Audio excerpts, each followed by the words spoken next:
pag nagdesisyon kang bumitaw, siguraduhin mong bibitaw ka talaga. Dahil pag sinabi mong bibitaw ka, pero may bahagi ng katawan mong kumakapit pa, yun, masusugatan ka lang.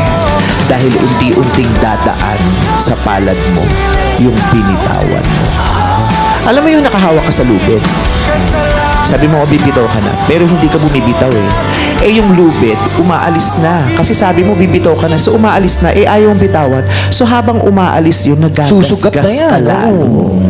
So pag sinabi mong bibitaw ka, bitaw ka. Oh, dahil kung hindi, masasaktan ka pa. Di ba? Yun ang pinakamasakit, ang makipaghiwalay. Kahit pa may kasalanan siya o wala siyang may kasalanan, kahit walang yapa yan, di ba? Sakit. Ano yan eh?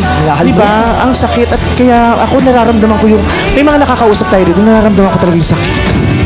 So, gusto kong sabihin, no, kung pwede lang ganunin yung sakit.